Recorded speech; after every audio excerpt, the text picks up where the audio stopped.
Good evening and salutations, my BMP fans.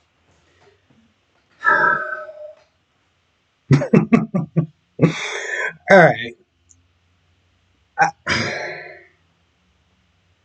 Lee is starting to become a broken record at this point. She really is, and you know what? I'm trying to be sympathetic towards her because I get what happened back then.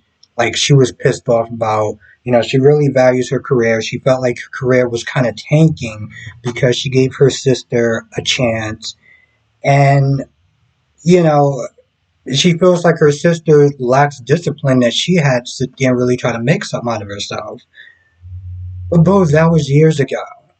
You sit there acting like you own LA, and the sit there really trash. Which, by the way, if you watch the description, she doesn't really trash Luna. She just trashes her sister, talking about how she's looking for a gold digger, and I'm not gonna let her dishonor our family name, and she wants them gone. And I'm like, first of all, look, why Luna at this point? Like, I get that you have issues with your sister, which is paper thin at this point because it happened so long ago. But like, why are you not coming at your niece like that? And there's just this level of bitterness. I'm like, bro, you just bitter that your sister attracts men. It's not her fault that you sit there and wake up every morning with resting bitch face. It's not. So like I just Thomas and Steffi pretty much just talked about Eric. Uh, you know, I know that they have like 15 minutes of time to sit there and try to fill up as much space as possible. But this is ridiculous. Okay, this is like the level of ridiculousness at this point. They just sat there and they talked about Eric and his recovery and how everyone's happy for him. Like, we get it, bro. He's Santa Claus around these streets. We get it. But they talk about Finn a little bit. And, Thomas is still grateful for Finn, despite him being up in space, not understanding brother and sister dynamics, and just kind of being OD about the whole thing. So while that's going on, and while,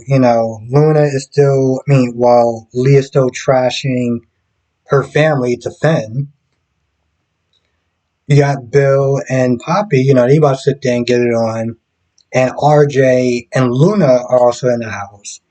And eventually they're about to sit there and get it on as well, but Luna's just like, something's off. Like she feels like something's wrong, somebody's there. So RJ takes her around the property a little bit.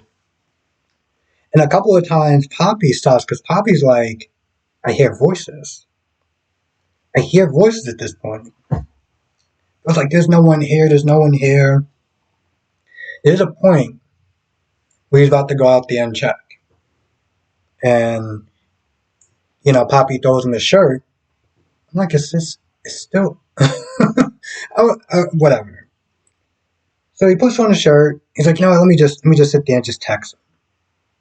Bro, she heard voices. So even if it's not, let's say, her daughter, because, she's not really making a lot of money to sit there and bank a house like that, somebody's in your house. You need to find out who it is. Which is also kind of weird. It's like, bro, how old are you? Because you're closer to the door than she is. And whatever. So he texts for some odd reason, instead of just walking outside and checking. And he realized that, Wyatt rented it to RJ. So at this point, Poppy's like, oh crap. But I'm like, your daughter's a grown ass woman, It's not like, granted, I wasn't at that thinking the whole time. She was going to sit there and, get a glimpse of Poppy's unmentionables, but that clearly was not the case. So at this point, I'm just like, just go out there and, it, I don't know. The thing is, I don't have a son. I don't have a daughter. So I can imagine just how embarrassing that may be. But I'm like, what are you gonna do? You gonna sneak out or something like that? Like, what's your plan? I feel like that's what's gonna want to do. She's gonna want to sneaking out because I don't see any other way out. And then Fen sees Steffi and have like the most pointless conversation known to man. I mean, it was pointless in the sense of all they pretty much did was say that they loved each other and played a flashback scene to sit there and kind of stretch out the time. You know, when Fen first met Steffi, and also when she thought that Fen was dead and he met in Rome or whatever. It was just like, really? This is what we're doing? You know, speaking of filling out time, I think they're both sit there and go for another 2 minutes this way I can try to.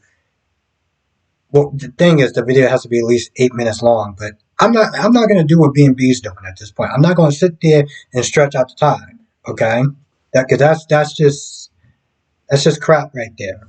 I can't think of anything else. This episode was okay. You could have missed it. Hell, honestly, tell you the truth, I would sit there and say probably just miss it and just watch tomorrow's episode. At least we'll sit there and see what winds up happening.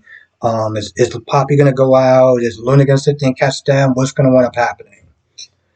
Yeah. But if I missed anything, you know what to do. Come to the live stream tonight, 8 p.m. Eastern, 5 p.m. Pacific. I'll sit there and be streaming for an hour and a half. We'll sit there and talk about all the shows, Turn Out Hospital, Days of Our Lives, Bold and Beautiful, and Young and the Restless. And with that being said, I'm going to go.